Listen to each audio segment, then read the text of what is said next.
How does it work? We want to know, how does homeopathy work? What's the pharmacological event? What's the energetic event? What triggers the healing reaction of homeopathy? What could it be? Well, one thing, let's look at the pharmacology.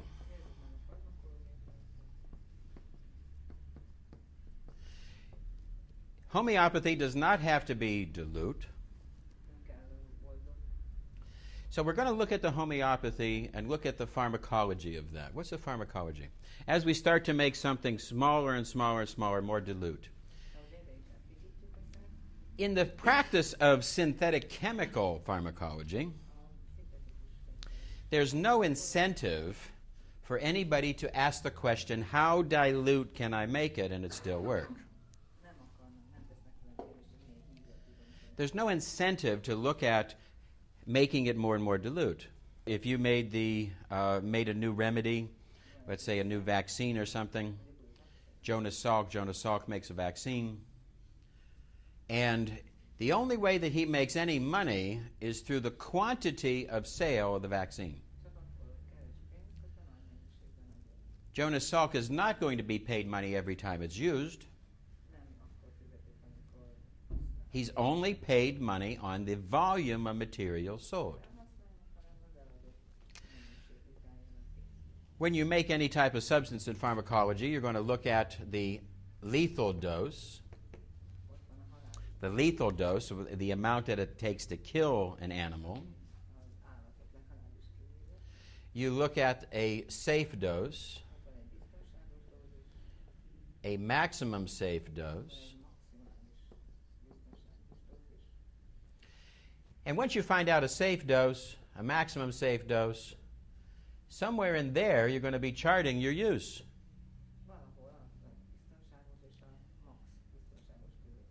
The more you report, the more money you make.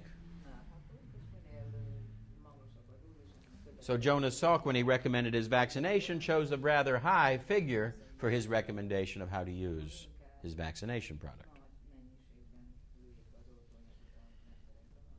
There's no investigation as to minimal dose. Looking for minimal dose is something that's not done in normal pharmacology, except in a couple of events. Now, when I went to medical school, I accidentally could not take my pharmacology with the regular students. I had to take my pharmacology with the anesthesiologist. They taught me the Arndt-Schultz law of pharmacology. Arndt and Schultz, working in Germany, wanted to ask the question, how dilute can we make something and it still work? One of the first things that they found is that viper venom, the venom of the little viper, snake, that this viper venom would coagulate blood, and when used in a very dilute quantity, it would decoagulate blood. It had the reverse effect. They started finding out every different types of poison, and they finally came up with the Arndt-Schultz law. What a poison does in its raw form, what a poison does in its raw form, a dilute amount will reverse. What a poison does in its raw form, a dilute amount will have the reverse effect. Arsenic makes you fatigued and tired. That's its effect as a poison. A very small amount of arsenic is a stimulant.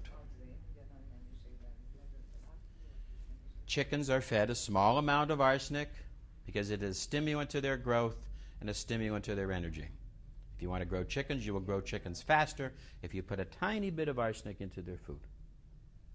Has the reverse effect from the heavy dose.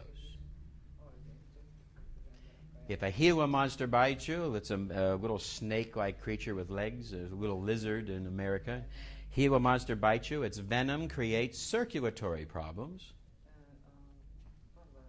Lizard. And if you use a small amount of Gila monster venom, it has the reverse effect. It will increase circulation. What a poison does in a raw dose, a small amount will reverse. Belladonna is a poison. It is rich in an atropine type of poison. Its scientific name is atropinus because of the atropine in it. Atropine, or the belladonna, will have the effect of making you red as a beet, dry as a bone, mad as a hatter. That's the pharmacological event of raw belladonna. Women in the middle centuries would take some belladonna because it made their cheeks red, made their pupils dilate, made them also mad and dry. We'd have the Lucretia Borgia stories, and Lucretia Borgia was nipping too much on the belladonna. What a poison does in its raw dose, a small amount will have the reverse effect. A cobra bites you. He produces a degeneration. He produces a type of multiple sclerosis, a demyelination of the nerves. And a small amount of cobra venom will reverse this.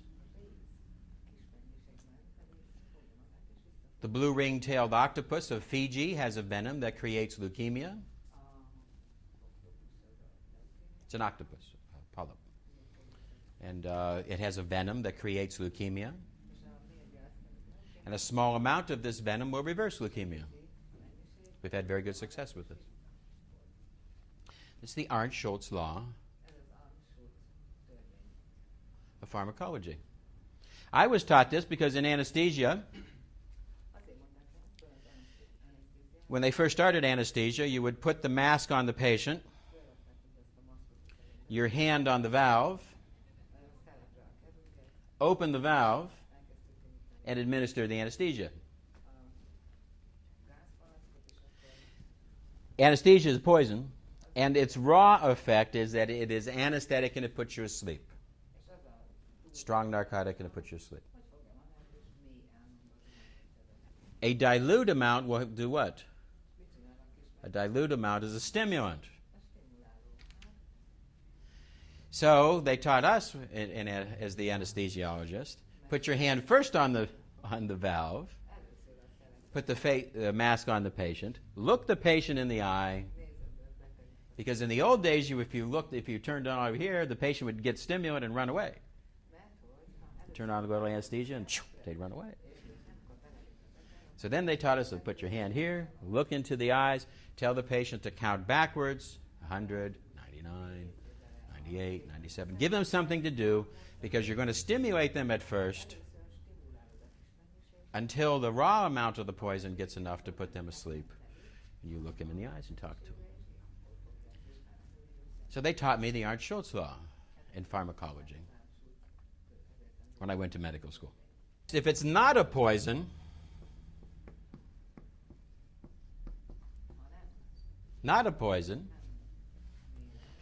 then we found that there was a researcher named Wilder. And Wilder developed a law. If it's not a poison, let's take the apple carrot juice we have here. Not a poison. If we make it more dilute, one of three things will happen. Sometimes it will intensify its reaction. Pau de arco, as an antifungal, becomes more intense if you make it a little more dilute.